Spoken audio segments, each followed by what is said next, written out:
Da da da da da da da. Hello there and welcome back to Japan Game Junk. So, different thing going on today. I felt like playing a bit of Game Boy stuff, Game Boy Advance, and so on. And the best way to show these would not be with the Game Boy itself, although I do have many different models of Game Boy and Game Boy Advance, but rather on screen with good old GameCube and Game Boy Player. Now, for this, a little bit of an upgrade going on with this GameCube, even though it was, of course, bought junkily. I have my US version back there somewhere, but this is the Japanese one, of course, and yeah, I got it very cheaply. And now it's more cubic than usual, as the original GameCube was not perfectly square on all sides, but when you add the Game Boy Player, it is indeed. And what's this here? A little extra hole. I do have the broadband adapter for the GameCube. Really, it's only for a couple of games, one called Homeland and one for Phantasy Star Online, both of which you can still play with this if you tunnel or some such or whatever. But I never did that. I never even, I think I have the games, but I've never played them. And I never planned to. But I just wanted to have it. So there's the broadband adapter installed as well, just to do that. Also, around back,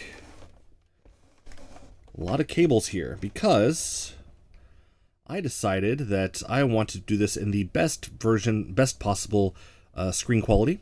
And of course, there are some systems now, including, like, I have the Retro Freak and Retron and whatever that can output Game Boy games in HD or whatever, but on the original hardware, the best quality is this cable here. It is a D-cable digital video output, but there's no audio on that, so I have two sets coming out. The digital D cable for the screen, that will have the best possible resolution, that is still native, and then the standard AV cable out for the audio, which is hooked up to the surround sound bar.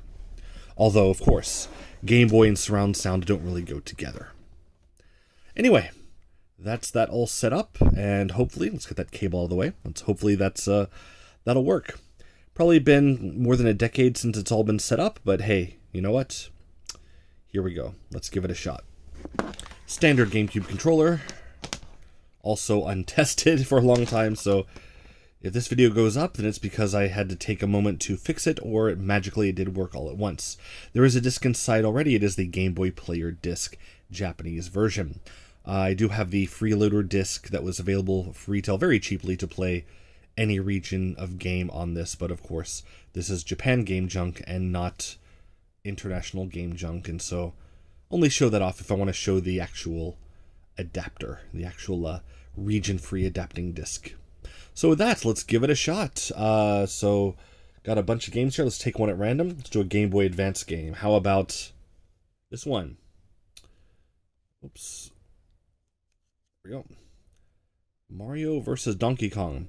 And if you watched my Virtual Boy video, you'll know that I was very confused about embossed numbers on each game. And now I see, even on this as well. Where is it? Where is it?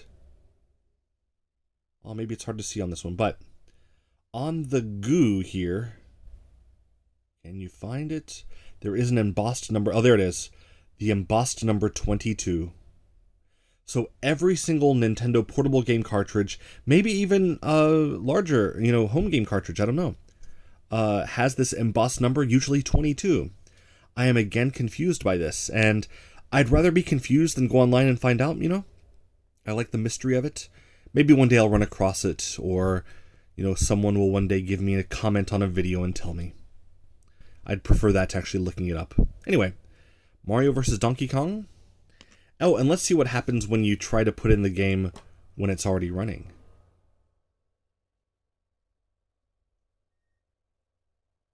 Oh, okay, there it comes on. My soundbar is now working. Alright. I had no reason to think it would not work, but it had been a long time. So now if we put in the game while it's on... Wow, this is difficult when it's on a table. Wow, okay, got it. Put it in. Oh, wow, that's difficult on a flat surface. Oh my goodness, I have to use two hands. I don't like that. I don't like that at all. Oh, weird sound. 本体のパワーボタンを押して電源をオフにしてください。カートリッジの抜き差しは Z ボタンを押してカートリッジ交換を選んでから行ってください。Yes, of course. Turn off the power button and turn the power button off, and then if you want to change cartridges, use the Z button to select cartridge change. But now I know that that works. It should load right into the game now. Oh, that fun opening screen.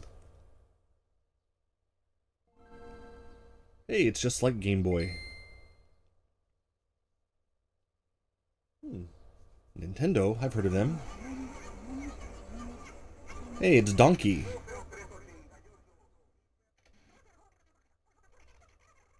Oh, it's time for the news.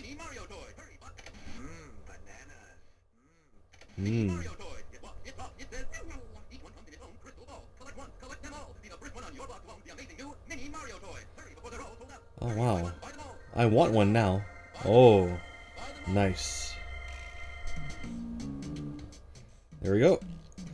Glad you put on your necktie when you went out, so let's go to the toy shop and... What's that? No Mini Mario.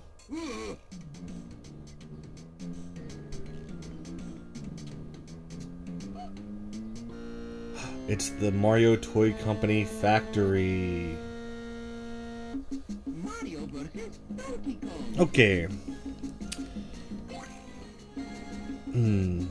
I really wish I had one of those GameCube Game Boy controllers, you know? I think they're only third party. Well, there are save games on here. Let's go with the earliest one. And it's been a long, long time to play this game. I remember it being a puzzle game, but not much else. Okay, that's a new mechanic to learn. Okay. Alright. Here we go.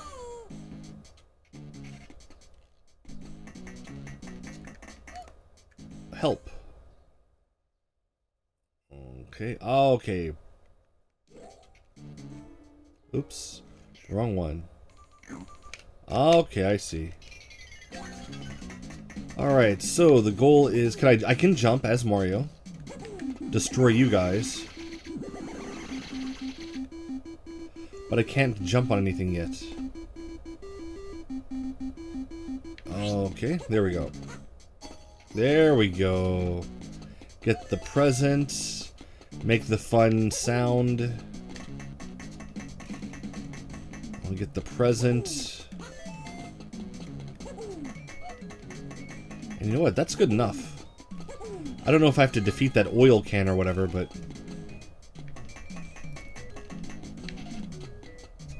I'll try without... There we go.